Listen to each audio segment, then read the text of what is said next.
Welcome to Running for Real, a global community with a shared love and curiosity for running. Together we reconnect with the reasons why we love to run and discover ways it helps us become better people. Whether it's the quiet moments of a morning run while the rest of the world still sleeps, or befriending the strangers next to you at the start line of a race. We are here to connect with others who see running as the common thread that weaves our lives together. Come join me, Tina Muir, as I talk with people from all walks of life, united by a love of running. Hello, my friends. Welcome to episode 334 of the Running for Real podcast. Thank you for joining me today. I'm excited that you are here and excited that you are joining us as part of this anti-New Year, New You, January-esque conversations that we are having throughout the month of January.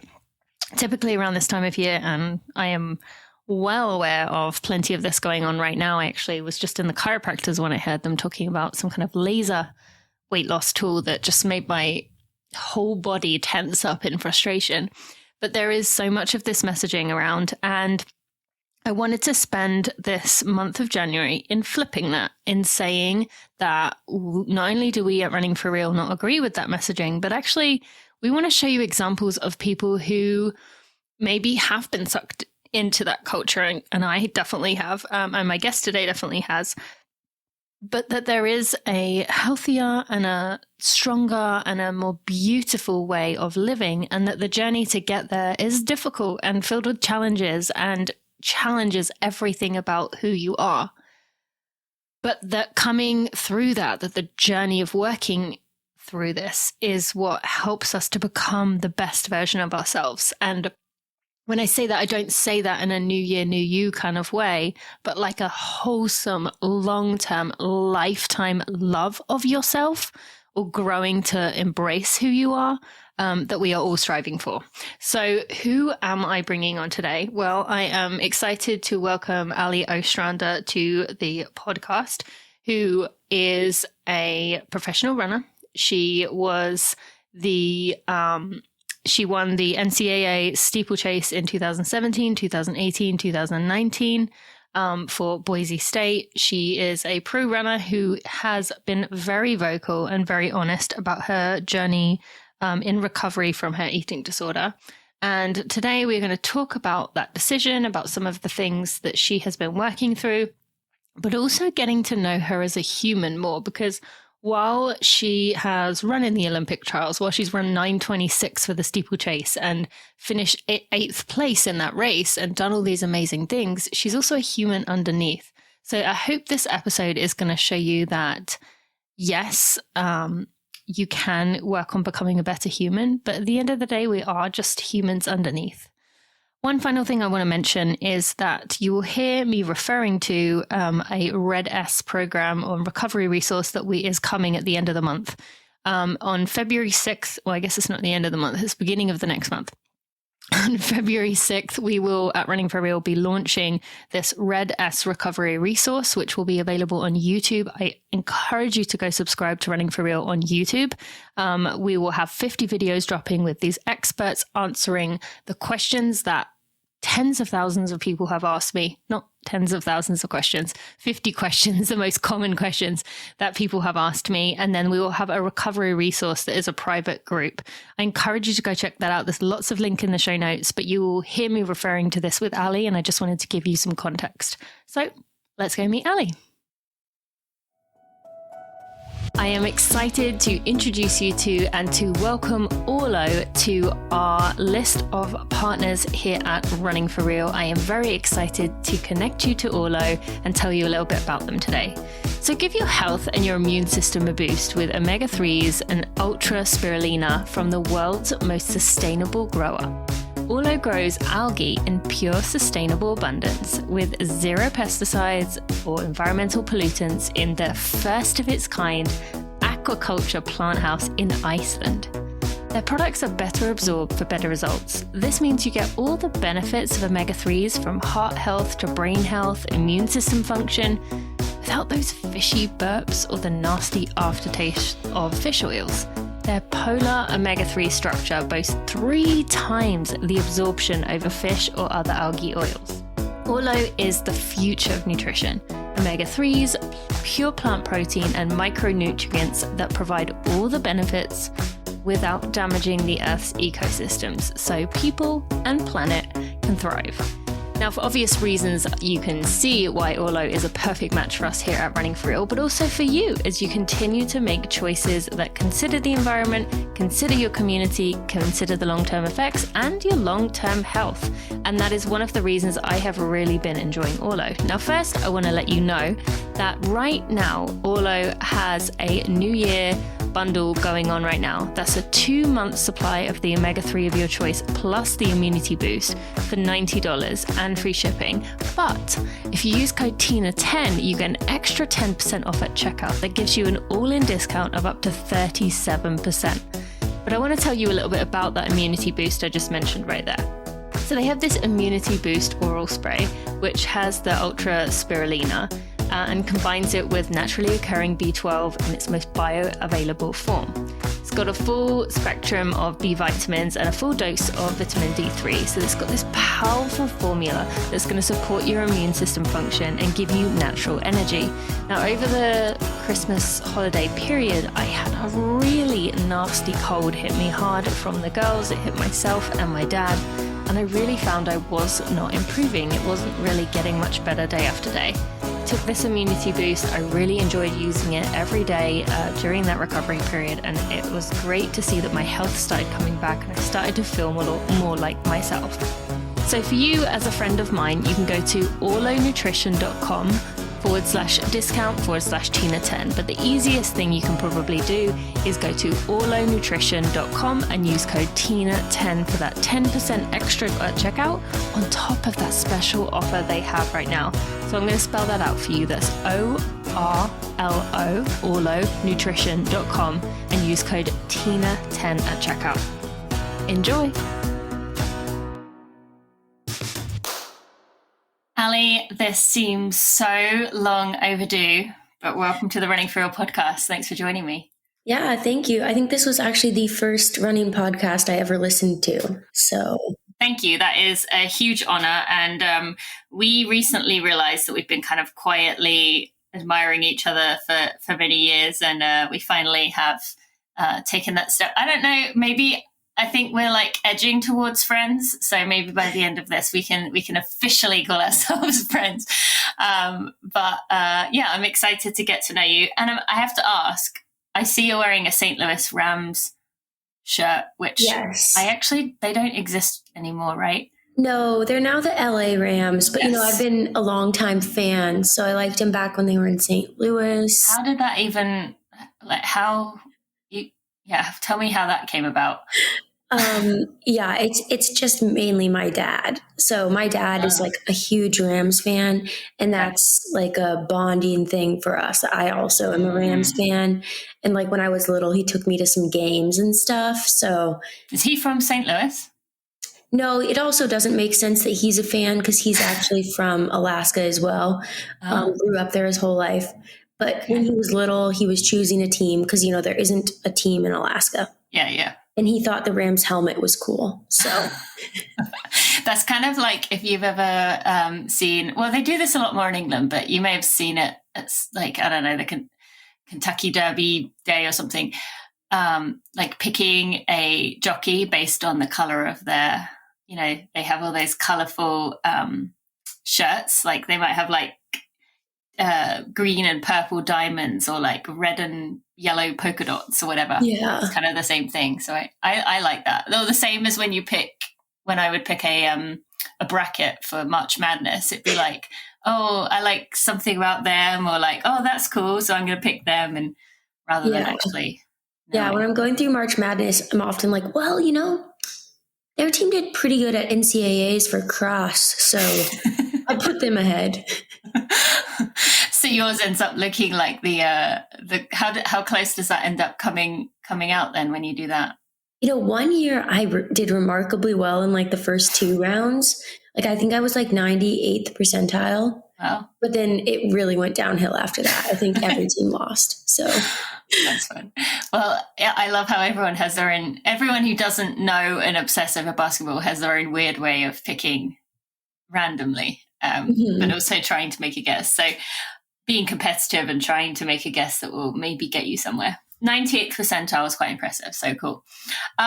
So you've been on quite a few podcasts. I don't want to go over a lot of the same old. I want to actually kind of stick to a lot of the things that you and I have maybe had in common, or I have talked about a lot, as these are areas that are passion areas for both of us. And not only that, but you, like me, also are kind of brutally honest in a way that not many people are. And so I would like to really have a frank and raw, well, maybe not raw, but just open conversation about some of the things that you've been working through and I've been working through, and just kind of see where we go from there.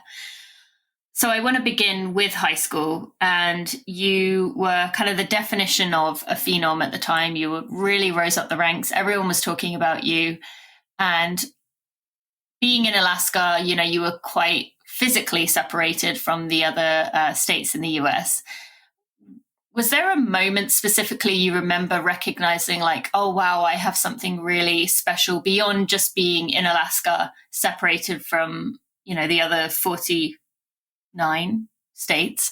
But a moment where you thought, like, wow, I have something really good going on here.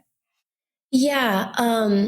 So my junior year track season, I last minute, I had my first race of the track season, and I ran a 3,200, and I ran like a really big PR, 10:17, which before that my PR had been like 10:37. And afterwards, one of the coaches from another school was like, hey, I'm taking some guys down to Arcadia Invite next weekend. You should really think about going. Your time could get you in the invite race. And I had never really raced super strong competition outside of Alaska. So it was super exciting, but I was like, you know what? Like, that sounds great. And so, on a whim, the next weekend I went to California and raced Arcadia Invite, and I was so nervous. I was a wreck. I think I warmed up 75 minutes before the race started because I just had to start doing something. Yeah. And anyways, in the race, I immediately was right at the back, and it was really hard. And I was like, oh my gosh, I'm out of my league. I can't do this. But then I think after a lap or something, I kind of got into it, and I was like, you know what? No, I can hang. I'm here. I belong. And in the race, I ended up getting second and running another 14-second PR, and just being like, oh wow, I'm not just good for Alaska. I'm good for the US. And that was kind of when I started thinking outside of just winning state and started thinking about the other competitive opportunities. Do you think it helped you being in Alaska? Up until that point, you weren't really exposed to other places. Had you lived in another state where there would have been, I would imagine, more easily traveled to other states and other places. Do you think in some ways it helped you, or have you thought about how it would have been different if you were in a state, let's say you were on the East Coast in the US where there was tons of races earlier on? Yeah, I think I was really separated. And at the time, social media was not that big. I remember I didn't get Instagram until my junior year of high school. So I had Facebook, but I mean, it's not the same. And so I think that separation really helped me to be in touch with my own training and less focused on other people. And I think that if I had been in the lower 48 on the East Coast or even the West Coast, I might have trained a lot harder in high school or started overtraining even, just because I would have seen what other people were doing or known or felt the need to just really go harder because the level of competition was higher all the time. Yeah. Which the way it was, I think it really saved me from overtraining or specializing too early, which is great, I guess. Yeah, absolutely. I mean, my coach in high school really like held me back, like really it drove me crazy, but I'm so thankful now that he did that, because you see that so often where people, yeah, exactly what you just said there, get competitive. And that's the hard thing with teenagers coming up now, is they see everything that everyone else is doing. And so yeah, I definitely would say that's a good thing for you. When I said the word phenom there, what is your relationship to that word? Like, do you kind of like, ugh, or what does it make you think when someone says that?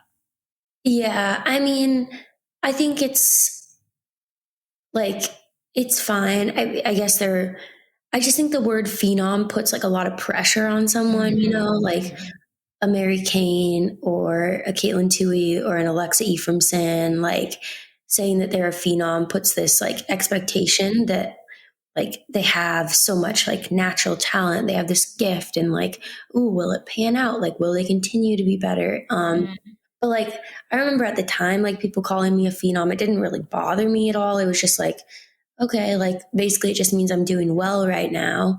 And like, hopefully I can continue to do well.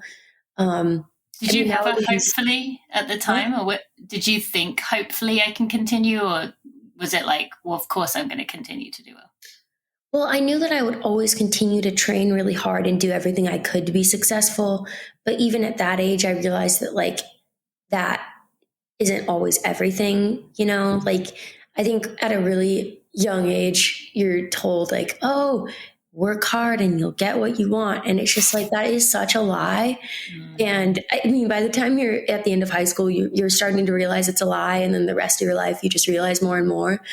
But not to be pessimistic, because it's like, hard work, you can't get there without hard work. But it's like, you can work as hard as you want and you might never get there, but it gives you a chance. And it's like, that chance is still completely worth it to me. Like, I'll continue to work super hard because I want to give myself a chance. But I also realize it's not a guarantee. There never can be a guarantee. And so I think at the time that was the same thing. I was like, well, hopefully, like working hard and doing everything will continue to help me improve and will continue to help me perform at a high level. And I thought that it would. Like, I knew that I hadn't been doing like this crazy high mileage or like working out or even running all year round. Like, I didn't specialize till college. So I thought that like I still had a lot of room to improve, but it's never for sure.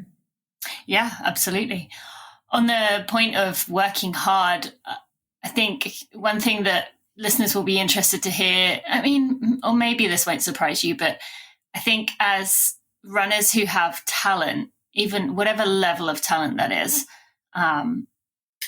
we all think, or I kind of am moving away from that now, but we all think that I'm going to work the hardest. And so that working hard mindset that you're taught, it just drives you more and more and more to just keep like pummeling yourself into the ground, because you think, well, I'm going to be the one that stands on that start line having worked the hardest, even though everyone on that start line is also, okay, maybe there's a few exceptions, but everyone else is also thinking, well, I've worked the hardest. I'm the hardest worker. I'm the grittiest. And it is kind of sad that in some ways we've been taught that, grit and like an ability to push harder than everyone else is the thing that you strive for the most. And I think a lot now to what is lost in the process when we're teaching people to do that, especially in a sport like running. Do you have any thoughts there?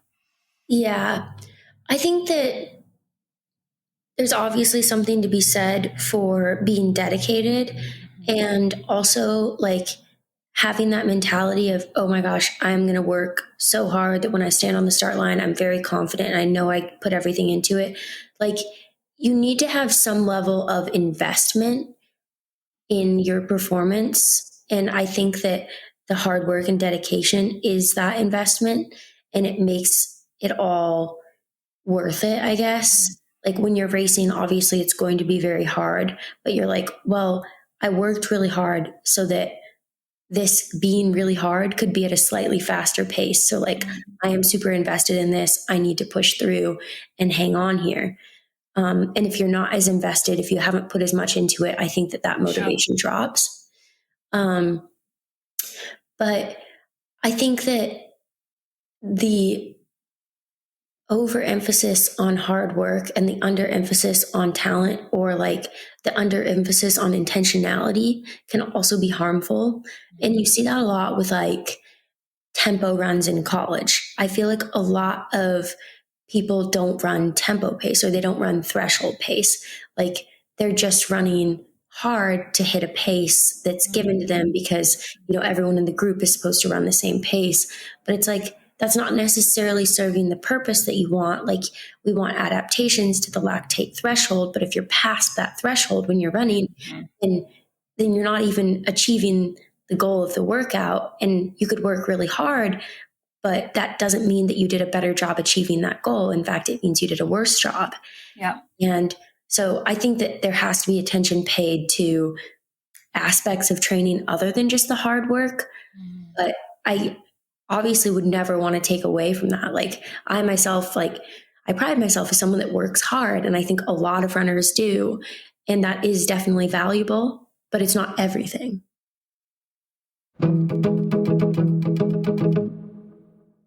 Thank you to Örlö for sporting Running for Real. I have been loving telling you about these Örlö wearable stereos because I have been wearing them pretty much nonstop.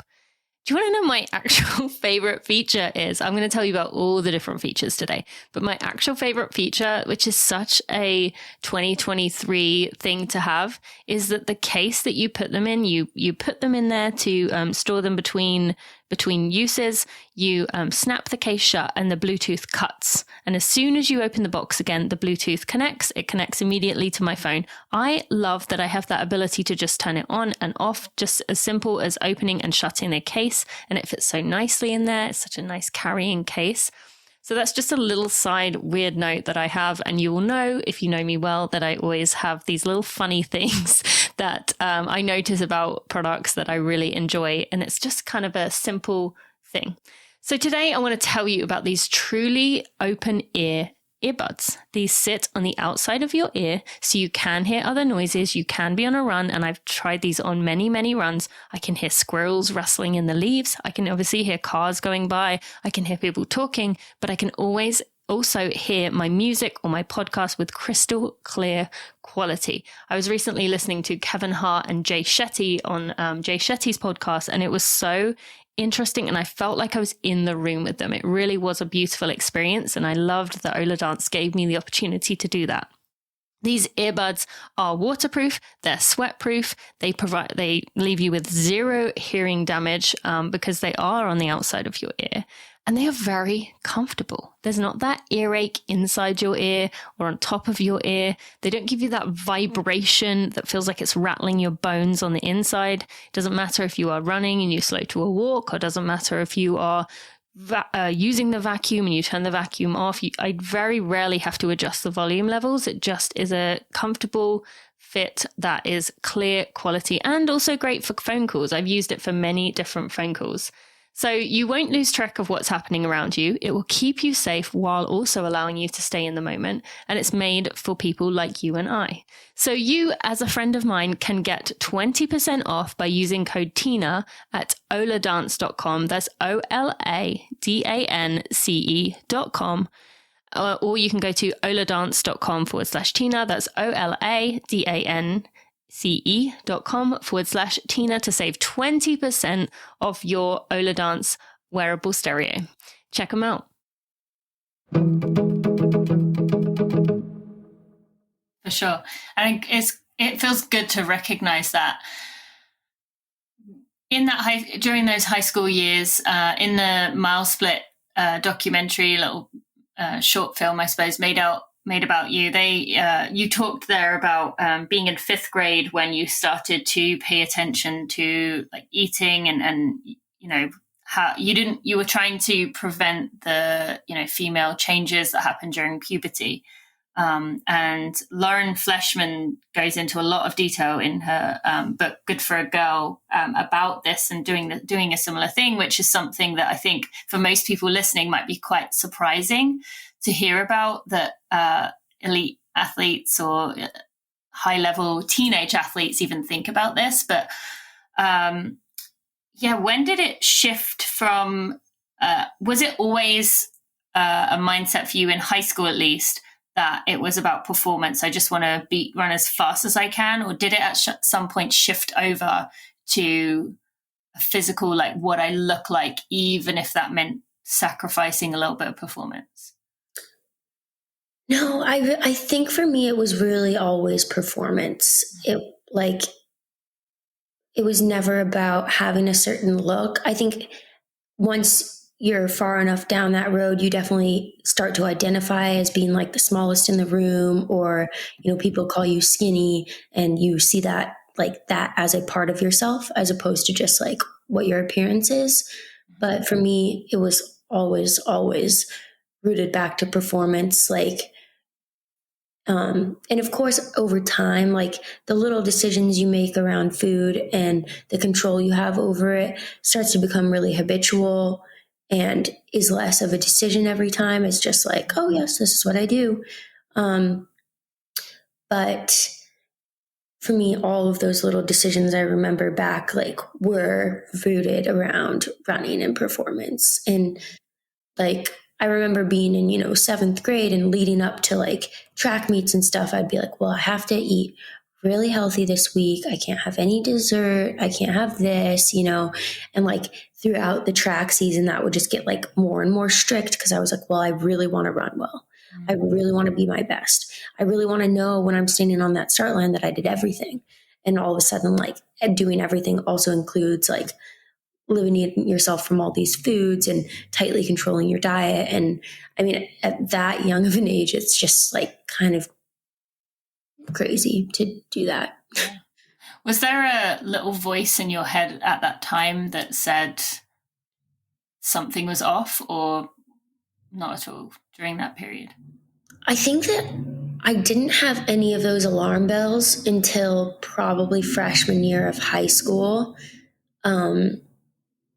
And that's why I say that like this mile split documentary to me was really important to do, because mile split largely is for high schoolers and younger kids too. And so I'm like, if I had seen that at the time, I might have been like, oh, these thoughts and like actions that I'm having right now aren't normal, and they're not productive either. Like, this could be bad, because at the time I didn't realize it. And I think that's kind of what hurt me later on, was that like by the time I realized that it wasn't an adaptive behavior, I was so far in that it was into that like habitual space where like now it's part of my identity.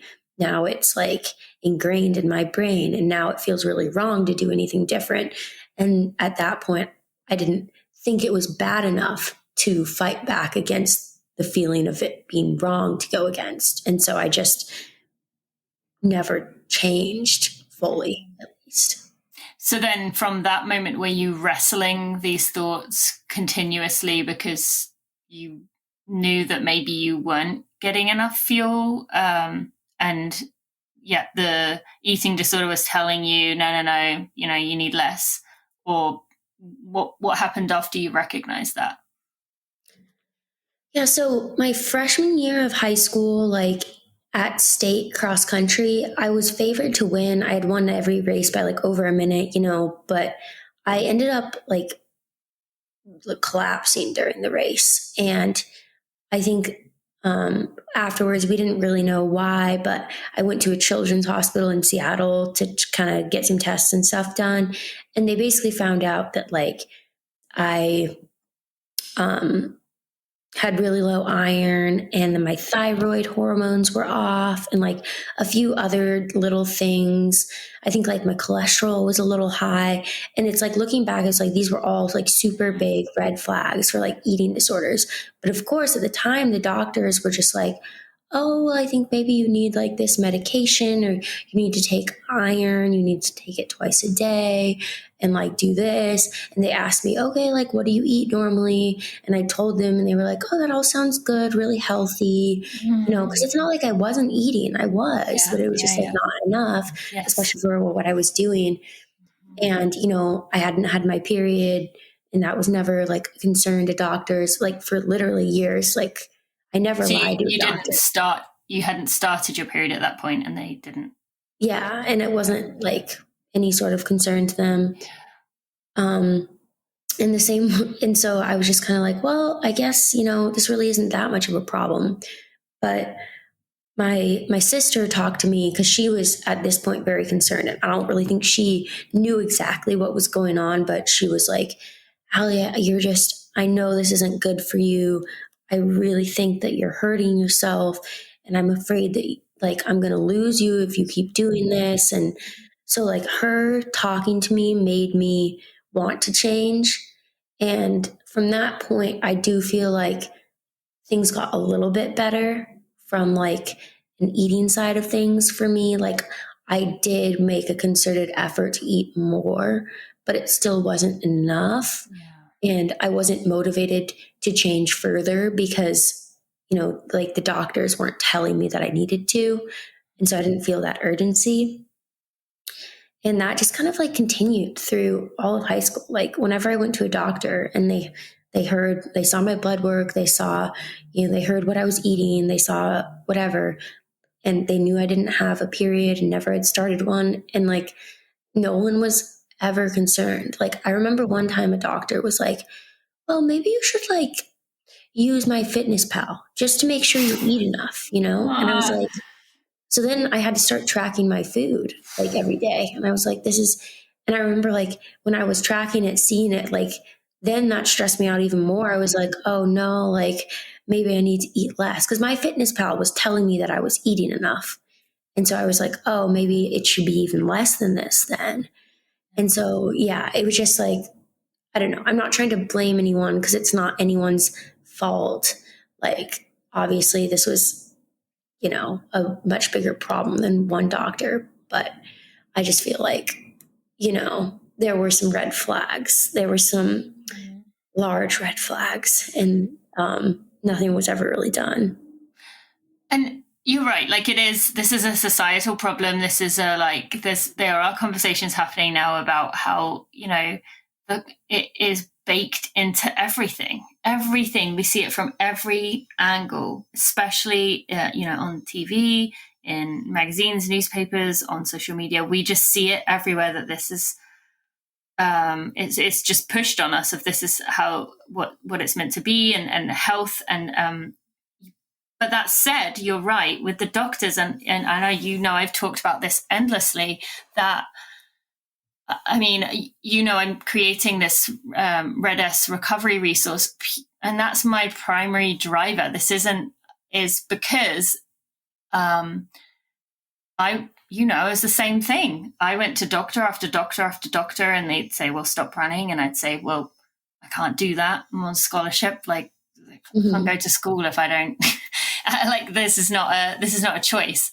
And same thing as you, like they'd ask me what I was eating. I'd say what I was eating. Oh yeah, that's good. That's nice and healthy. The period, will come back when you stop running. And it made it too easy to just push off. And as same with you, 9 years went by, and you just kind of, you forget about it. You get used to life without any cycle, and you get used to kind of backing off when people talk about it, and finding, oh, I'm just going to go get something so that you don't have to be involved in the conversation and feel awkward. But beyond that, it's just so easy to forget. But as you said, the red flags were there, and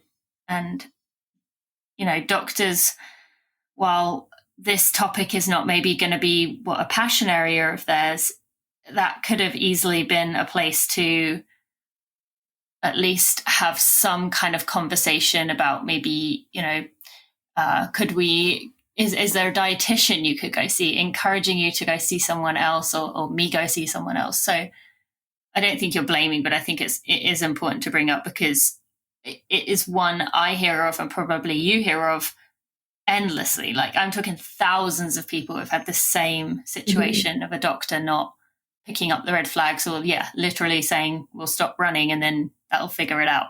Yeah. But the thing is, even if we had stopped running with those behaviors ingrained, and as you said, my fitness pal telling you what to do, and I used that for a few years as well, it still probably wouldn't have fixed the problem, because the running was like burning extra calories, but it still wasn't, that still wasn't actually what the problem was.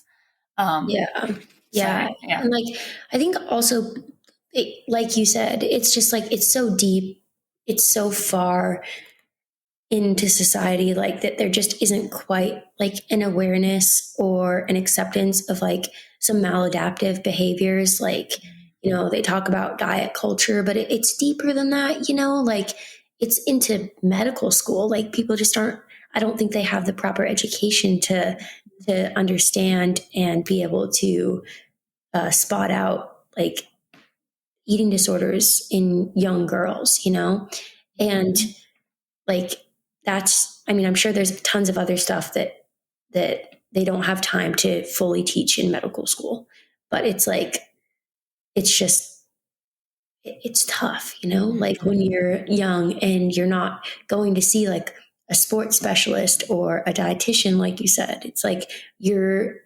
connection to a medical professional is just a family doctor. And like, sometimes that's just not enough to have any sort of action really taken.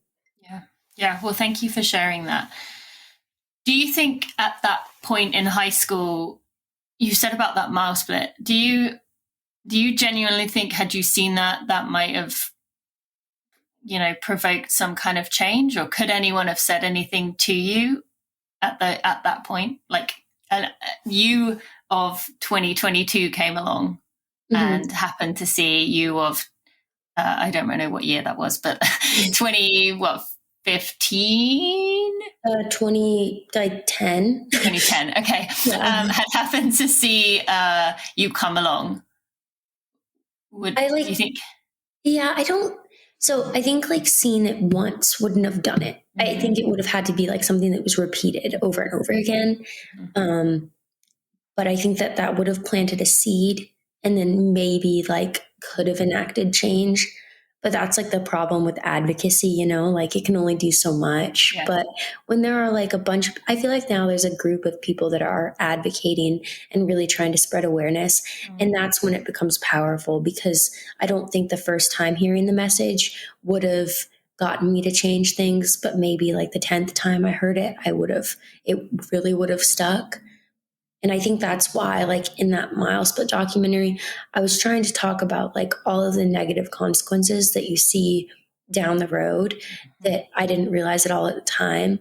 Because at the time, you're only having this like positive feedback loop of, okay, like I'm getting smaller, I'm getting faster, I feel good, and now this is my identity, and I feel like it's getting stronger, and I feel really in control, and like all of that.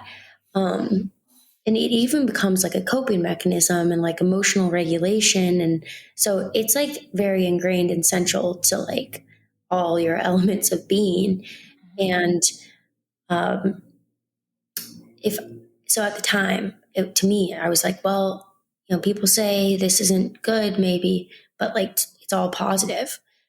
But no one ever brought up like, oh, this, like you could have really bad bone density, you could not be able to run, you like your hormones could be off, which could like impact your fertility further on in life, like tons of other negative consequences. And like, I just like none of that ever was brought up to me. And so in the Miles Bit documentary, I really tried to like drive that point home that like these negative things will happen. It's not a matter of if, it is when. And like you are a ticking time bomb if this is like what you choose to do.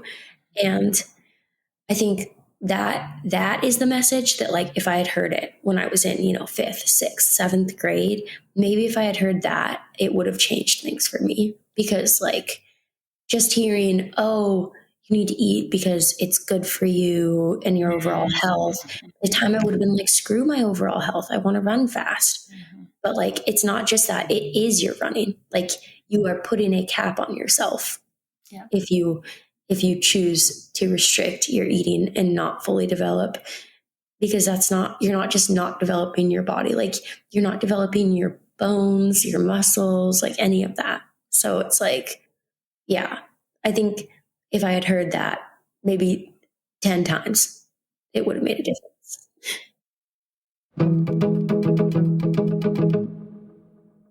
Hi friends, just want to take a quick break in this episode to let you know that you hear me talking about the Red S Recovery resource, referring to that in this conversation here. And you can go find that over on the Running for Real YouTube channel. That is, you can find it at Tina Muir. If you look on YouTube, you can search my name. You can also search Running for Real. You will find it. There are playlists there for Red S Recovery. If anything Allie is saying in this episode speaks to you, go and head on over there. Actually, head on over there after this episode anyway, because that you are going to be able to learn a lot, and you never know whose life you're going to impact. Even if it doesn't affect you, someone in your life, I guarantee you, is working through this. So go check it out. You can either look for Running for Real or Tina Muir, or just go straight to the Running for Real channel and make sure you subscribe. There are 50 videos there, all relevant to what we are talking about today. And I just wanted to let you know about that, just so you have a bit more context. Let's get back to the episode.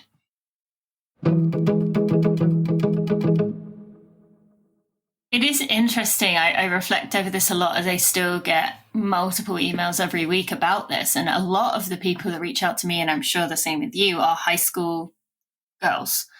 And I find it so interesting and heartbreaking in many ways that I tell them a lot of that. And it seems, even so, a lot of the time, maybe it is that I'm the first of the 10 of those like seeds going in. But they say things to me like, well, I hear what you're saying and I know it's important, but I really don't want to let my team down, or this is my junior year and I'm of high school and I've got to get a scholarship, or whatever it might be. And that's the tricky bit about the world that we live in, being this, like, we're so used to instant gratification. I mean, completely evidenced by social media, the hit we get when we get likes or comments or whatever it might be, that it is, even knowing those long-term effects, it's almost like, it's hard to see it clearly, because you think, oh, I'll deal with that when I get to it. Or at least that's what I told myself when I was in it. Like, I'll deal with that when it's time. Is there anything else you want to add on that point, just for anyone listening who might be hearing this and thinking, yeah, I know they're right.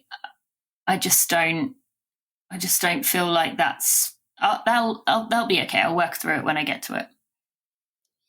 Well, yeah, like you probably will work through it when you get to it, but it's going to suck more down the line than it would now. Like, and also, like, the earlier that you take it, that you intervene with like cutting apart those habits and everything, like the more benefits you can get from fueling, because it is so important from a young age.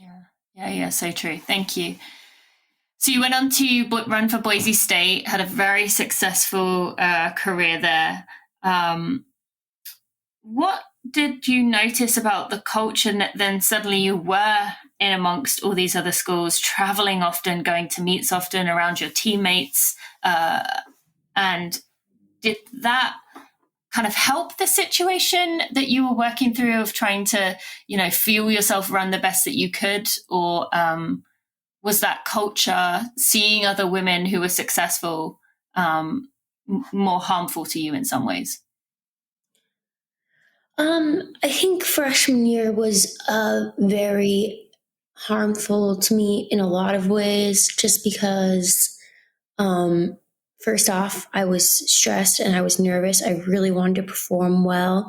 And, it was I got to do everything I can mentality. And so automatically I felt like I was just already falling deeper into those habits. And then at the time, my roommate had a pretty severe eating disorder as well. We were in the same dorm room. So that didn't help. And I also, like, on the national scene at the time, like, kind of the top people were Molly Seidel and I. And she also was struggling with a very severe eating disorder at the time. And so I think it was like, I saw it was working for her, quote, you can't see I'm doing quotes, but working for her. Like, and I thought, well, if it works for her, it'll work for me too, because she was running incredibly. And later on you learn that, like, things were just very dark and not good, and there were huge negative consequences of that. We both ended up with sacral stress fractures. But I mean, I think that to me was like, oh, this isn't a problem, it's just what the best athletes do. And that wasn't correct at all, because other girls that didn't do that ended up winning outdoor track, because neither of us made it to outdoor track. And so, I think that was really a hard transition for me. And from the outside, it looked like it was very smooth because I was running really well. But, like, internally, it was not smooth. And I think that my life was very out of balance at the time. And I think that the culture on the team wasn't necessarily bad. Like, I don't feel like the coaches were, like, encouraging that, but I just think maybe the culture in the NCAA was really bad at the time.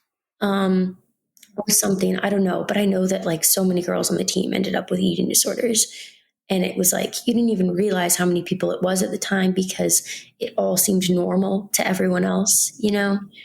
And then looking back, like, now that we're out of college, it's like everyone is saying, like, oh yeah, like, I really was struggling at the time.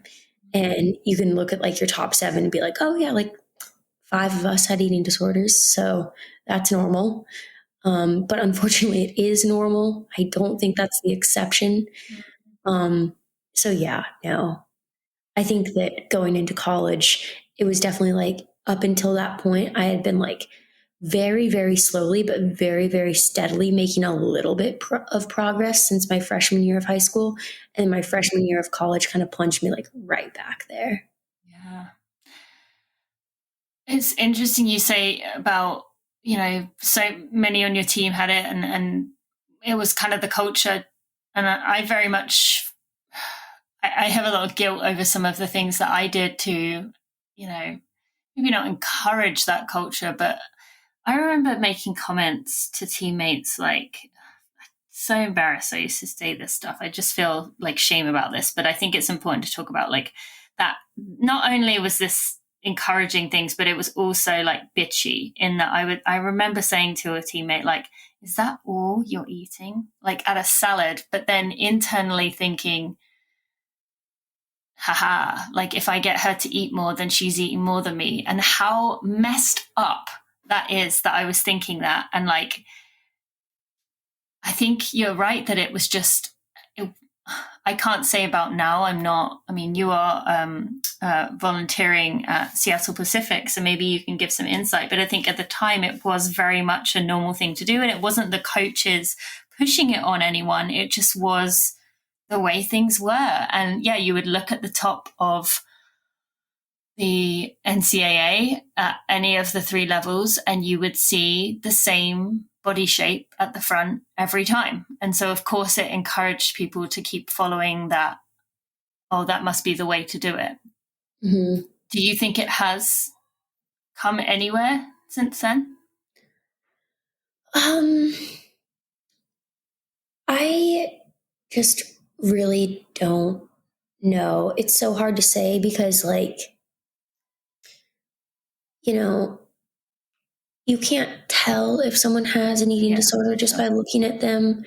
But, like, sometimes it's like there are some very obvious signs, like with, like, the really gaunt face, or I feel like it's like the shoulder bones that just, like, super stick out and stuff.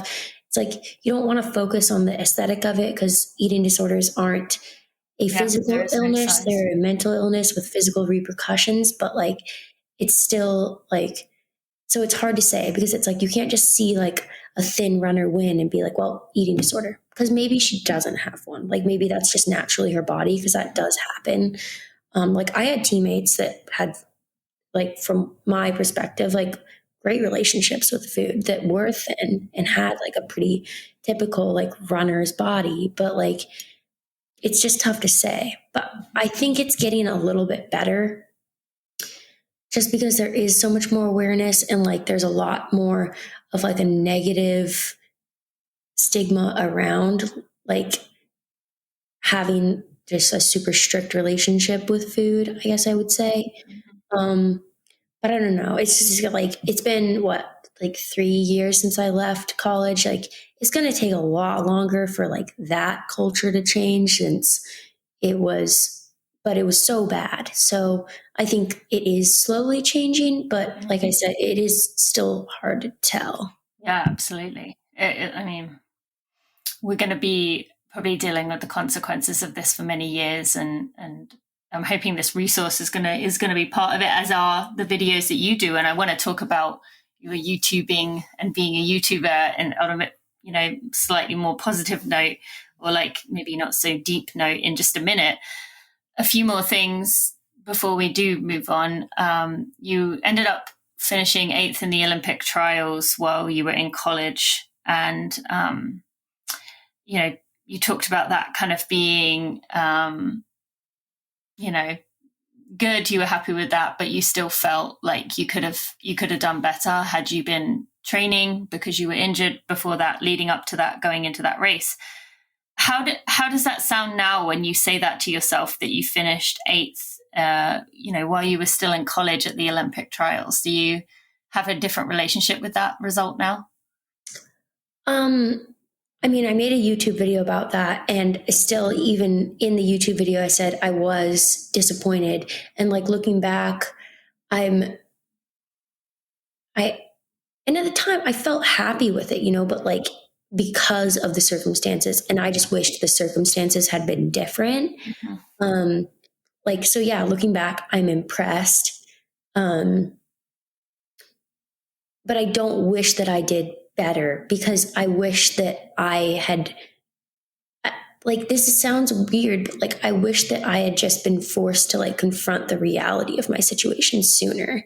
Yeah. And like just continuing to have good results didn't make that happen. But then like a couple months later, I did get a sacral stress fracture, and then like started going to therapy. So I guess in a way, like it did happen pretty soon after. But yeah, no, I'm glad that I didn't just like make the Olympics and then everything was great, because I just feel like that would have been very counterproductive to like the rest of my life. No, absolutely. And that's why I asked the question, because I thought the same thing, that had you had that build up and you made it to the trials, and let's say you even made it to the Olympics, you're just further solidifying that message that this is working. And it's almost like even if you crash and burn twice a year, but then you can like hit these sky high results twice a year, it kind of still makes it worth it. Whereas, reaching that point, as you said you did with the sacral stress fracture, that was a moment for you where you started to recognize that you needed to make a change that maybe wouldn't have happened had you gone to the Olympics. Mm-hmm. In 2021, you released this video you said about YouTube. We'll talk about that, where you showed a video of yourself in the thick of, right in the middle of treatment, right in the middle of the tough stuff. How did you get the bravery to do that in the moment? I mean, we live in a world that's kind of like exactly what we just said there, not kind of quietly whispering that I had a sacral stress fracture, but then saying like, look what I did afterwards. How did you do that? I mean, that takes so much courage, so much bravery, and so many people admire you, including myself, for doing that. But what gave you the courage to do that in the moment? Well, it took about 6 weeks for me to build up the courage, but I think going into that treatment center, I was like, Dang, this is my build up to the Olympic trials. I am in a eating disorder treatment center 10 hours a day, and it's really difficult and it's really scary. And I feel like no other athlete has ever done this, but I know that they have because there's literally a program for it, which would not exist if I was the first. And I just felt like I could go and read these articles and resources and stuff from athletes that are like, oh, yeah, like I did do that 3 years ago and now I'm great. Yeah. And I was like, well, what about, like, I want to know what it feels like right now. Like, is this normal, what I'm experiencing, how I feel, like how terrible everything is? Like, I want to know what it felt like in the middle of it. And like I said, I didn't know if I wanted to be the person that like spread that message, because I was like, as soon as I say something like that changes everything for me, because now I'm the girl with an eating disorder. And like, I don't want that to be my identity. I don't want it to be what people think of me when they see me. But I was like, I want to be the person that was honest and authentic and overcame this and made everyone realize that it's possible, because I showed every part of the process. And so that was kind of the reason that I ended up sharing about it. And the triggering moment for me was like, and triggering in a good way, I guess, in this case, but was when we were writing out our values in one of our like group therapy sessions. And like one of my top values was authenticity. And I was like, at the time, posting YouTube videos, showing my workouts, posting on Instagram. And I was putting on this facade that like everything was normal and everything was fine. And it felt really wrong to me. Like I didn't feel good about it at all. And I knew like I was going to be at the Olympic trials. It also didn't feel good to pretend that my build up to that had just been at like every other pro athletes, training every day. It's like, no, my build up included 6 weeks of intensive 10-hour a day sessions and basically therapy. So like, I don't know. I just decided like I wanted to be authentic, even at the risk of people not seeing my identity beyond my eating disorder, because I wanted people to understand like what I had gone through. And I wanted them to understand that that was a normal thing to go through. And other people had done it too. And other people would do it after me, and other people doing it at the same time as me. So yeah, I just really wanted to be authentic. I wanted people to know what was going on behind the scenes. And yeah, I think I don't regret it, because I'm really happy with the impact I've been able to make. And I also just feel better. Like as soon as I posted about it, I felt like a huge weight off my shoulders, because I felt like I was actually being me online instead of being, just generic professional runner. And so like that made me feel really good.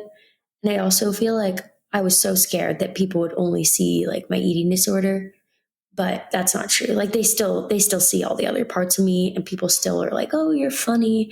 Like, oh, it's so impressive you can do that in running. They're not just like, oh, she's the girl that went to eating disorder treatment. Yes. So I was afraid I'd become like this one-dimensional person, but I definitely haven't. I feel like now I have like more dimensions even than I did before.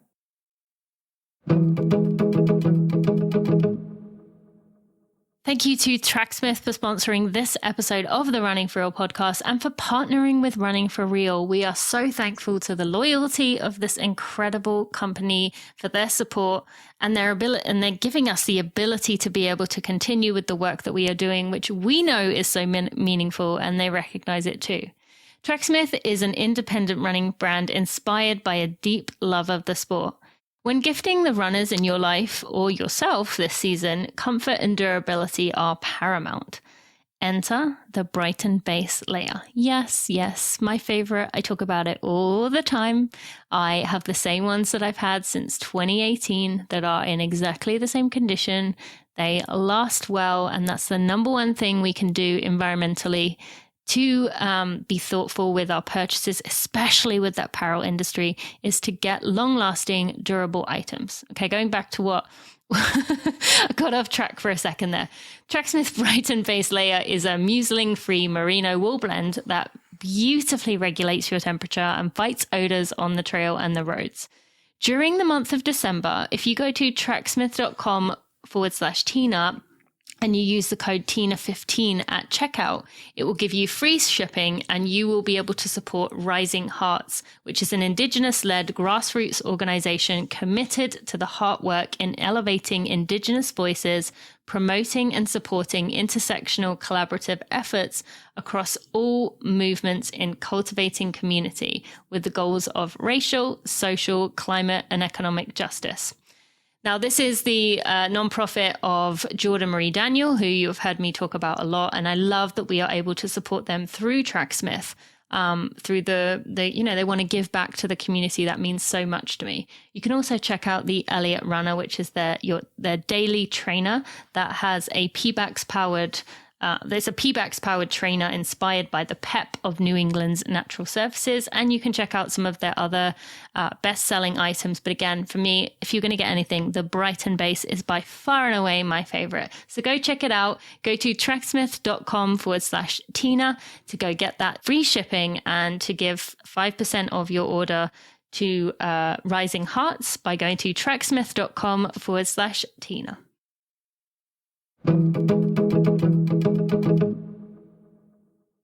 Yes, no, definitely can see that. And I love that you do have on your YouTube channel a mix of, very just talking to the camera, real raw ones. You have a mix of doing things just in daily life and also your workouts. And it's a good mix of things to see, a well-rounded person as you are. I don't even need to guess. I know you would have had probably an overwhelming amount of people reach out to you saying thank you, that you've changed their life with these videos. Have you had some situations where people have maybe like that fear that you have had of being the eating disorder girl? Have you had some situations where you have had to step away from because it has felt like that's all someone saw of you, or a brand or anything? I feel like it's kind of been a factor in some circumstances. Like, it hurts when like someone tells me like, "Oh, we're scared to sponsor you because you have an eating disorder," because I feel like I have worked so hard to be in like the best possible relationship with food, that like the very best place I've ever been. And in my opinion, better than probably 80% of runners. Yeah. And so I'm like, okay, I had an eating disorder in the past. At this point, I've done a lot of work to overcome that. And I feel like I'm in a great place. And like, I don't want to like shit on the running community, but I feel like there are so many runners out there with like a much worse place than I am. And I'm like, just because I've been vocal about it and made it clear what I struggled with, now all of a sudden I'm seen as like in the worst place, but I'm like, well, that was I was in the deep of it a long time ago, and I've worked really hard since then to get to a good place. And so I just still feel like there's a negative connotation around like my relationship with food, where people will always like hyper analyze it. And I'm like, well, I don't necessarily see myself as still having an eating disorder. I don't think I'm fully recovered. I still think there are things to work on, but I also think there will always be things to work on.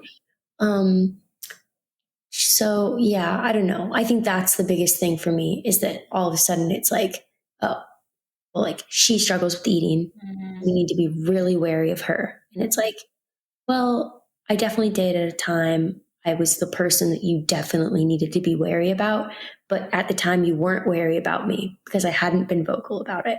Now all of a sudden I have, and you're more wary, but I'm in a better place. So it's just like, it's paradoxical, honestly. Yeah, no, I hear you. I mean, I'm very much that same level of honesty as you. And so I've had quite a few situations where it's, I've felt similar frustrations of like, but I'm the only one that's actually talking about this thing that I guarantee you everyone is working through, and yet I'm the one that is, for speaking to it, is being like punished for it in a way. Mm-hmm. Well, firstly, a random side shoot question. How's it feel being a YouTuber? Like, is that a weird, talking of like parts of you that must be considered a part of you now? Like, what is your relationship with that word, YouTuber? Yeah, it's funny because for so long I was like, oh, like I'm not really like a YouTuber. I just like make videos. But it's like, well, that is the definition of a YouTuber. But I really enjoy it. I love making YouTube videos and kind of sharing about my life. I feel like the long form social media is something that I prefer over like a photo or a short reel or something, because it's just so much more real to me, Yeah. It's not a snapshot of like the best moment. It's like you get to see, the good and the bad and everything in between. And so I really like that. I think I'm able to portray a lot more of my personality through it, which is fun. Yeah, I feel like way more connected to my audience on YouTube than I do on any other form of social media.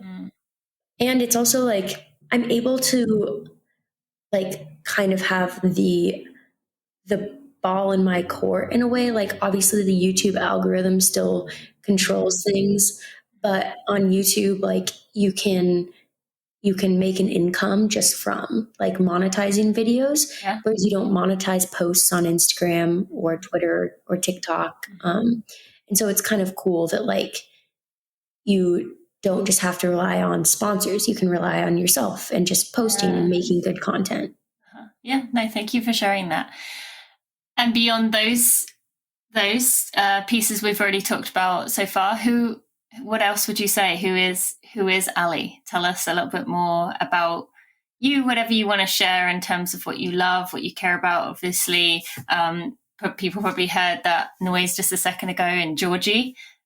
Georgie is another piece of you, but tell us who is Allie beyond?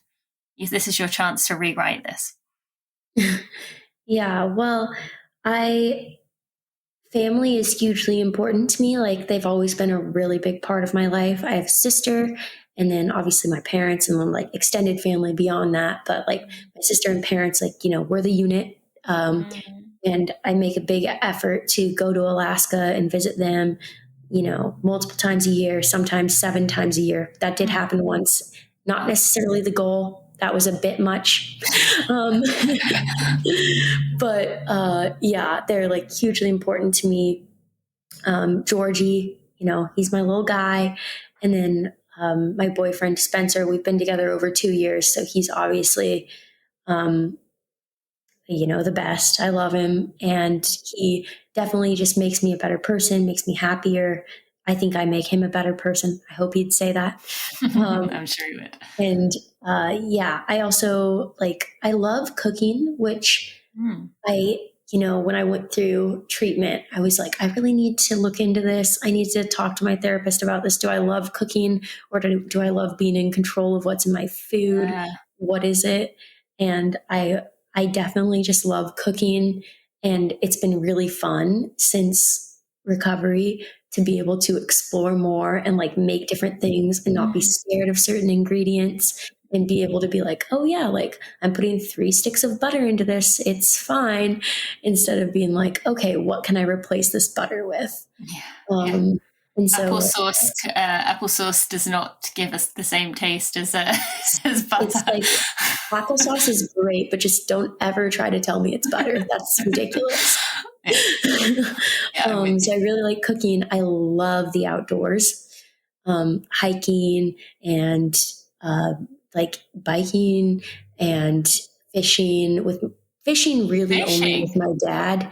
I'm not going to say I love fishing, but I love the element of my dad loves fishing, and so I like going with him.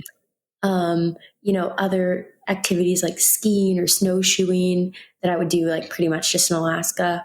But yeah, I just love anything that's outdoors. Walking Georgie, it's great. Yes. And then also, as I said, I'm a coach, and I really like helping athletes succeed and trying to like share my experiences with them in a way that can benefit them. So yeah, I'd say that's kind of like a little summary of kind of where I'm at and what I am beyond just like the struggles I've had in the past. Yeah, thank you for sharing that. With the coaching, how important do you think it is to have a female coach on staff, especially for schools that, obviously, I say this as my husband it's him as the full-time coach at a D2 school, and then he has one assistant who works like, I don't know, it's not technically part-time, but isn't paid part-time or isn't paid even part-time. But how important is it, do you think, to have a woman on staff if possible when you are coaching female athletes coming up? Yeah, I mean, I think more than having a woman on staff, it's really important to have someone on staff that isn't afraid to talk about female issues, to talk about, and not necessarily that it's only females that are affected by eating disorders, because we both know, I'm sure you get reached out to by men, by boys, like it happens to them too. For sure. But like, it's important to have someone that's not afraid to talk about those issues. It's not afraid to talk about, getting a menstrual cycle, that will bring up, eating and fueling, and be able to really understand what athletes are going through. And I think, a lot of the time that is a female. It's easier for them to understand or feel comfortable talking about those topics. But if a male can do it, then I think that having a male that understands and is willing is better than having a female on staff that's just going to let those things slip under the radar. Yeah, such a good point. But I do think we need more women in coaching, because it's just less common for a man to be able to really understand all of that. For sure. Thank you. What do you hope running for you looks like in 10 years time? I mean, I saw you did an Instagram reel that was like, what was that quote that people say all the time? Like, I want to be rich in, and people put whatever it is for them, but you put miles. So that made it pretty clear that you hope running is a part of your life for many years to come. But where do you hope you're at in 10 years time with your running? Give us a snapshot of what you would love if that would look like. Yeah, I mean, I just really hope that I am able to run a lot and consistently, like through everything. I know for sure that my love for running is very strong, and I think that the last few years, some of that has been kind of taken away from me because of my past actions. Like, I haven't been able to run as many miles, had to modify my training a lot. And so I hope that like all of this will all pay off for me, and I'll be able to have longevity in the sport and train hard and run as much as I want to. And I think growing up in Alaska, like my first love was trail running and mountain running. And I think I do want to get into that more now that I have the flexibility to basically have whatever racing schedule I want. I definitely want to explore that a little bit. Yeah, cool. Thank you for sharing that. And I look forward to following along with where that adventure takes you. Where can people go find you if they want to follow along in future? I am on mainly Instagram and YouTube at Allie_Ostrander. I also recently started posting on TikTok because I gave in to the reality that is the future of social media. Is it though? I feel like it probably is, but hopefully not. You know what? YouTube is like the most lasting form of social media. Yeah. It has been relevant for so long. So I feel good about that. You're definitely in the right place. But anyways, on TikTok, I'm Allie_Ostrander because just the first underscore was already taken. I was a little late to the game. Yeah. No, well, thank you for sharing that. Thank you for your vulnerability, your courage, for just willing to be the person you needed when you were younger. And that's so critical. Yeah, thank you for joining me today. And I look forward to following that journey wherever it goes. Yeah, well, thank you. I really appreciate your podcast and everything you do on all of your platforms. Thanks, Allie. The Running for Real podcast and everything we do here at Running for Real would not be possible if it wasn't for the Running for Real team. While I am the person who you hear from most often and maybe the face of the brand, the rest of our team are such critical pieces of what we do. And without them, I think I'd just be running around in circles with ideas. So I want to take a moment to thank our team. To Jeremy Nessel, who's been with me since the very beginning. Kat McKay, Sally Pontarelli, Kelsey Wang, Sandy Gutierrez, Louise Murphy, Andrew Basola, Alexandria Will, and Maria Vargas. Thank you to each and every one of you for all that you give to Running for Real and our community. I appreciate you, and I'm so thankful for having you as a part of the team. Thank you so much to Allie for joining me, for her vulnerability, for her honesty, for her willingness to show the journey in its brutal honesty. I mean, I can only imagine how many people she's helping along this journey. And I'm just thankful for her as a human, for just the love that she gives out in the world, and the humor. She's pretty funny as well. So I encourage you to go follow her on social media if you don't already. And by the way, you can find links to everything we talked about today in the show notes by going to runningforreal.com/episode 334. And on that note, there will be a link to the Red S Recovery resource, our YouTube channel, where that will be available in the show notes, as well as the links to our sponsor. I want to thank Athletic Greens for sponsoring this episode. You can go to athleticgreens.com/Tina to go get yourself that 1 year free supply of vitamin D, plus 5 free travel packs. Also to Örlö, my go-to headphones that I wear for hours and hours and hours on end every day. And you can go to Örlö, that's OLADANCE.com/Tina to get 20% off Örlö there. And thank you to Tracksmith for sponsoring this episode. You can use code TINA15 at tracksmith.com or go to tracksmith.com/Tina to go check out some of my favorite items. And so 5% of what you spend goes to Rising Hearts, as well as you getting free shipping with that order. So go to tracksmith.com/Tina to check out that offer. Again, you can find all those links at runningforreal.com/episode 334. I will see you on Monday for a Together Run. And we will be continuing on with our weekly strides on YouTube if you want to go check that out. Thank you so much for listening. I'll see you next week.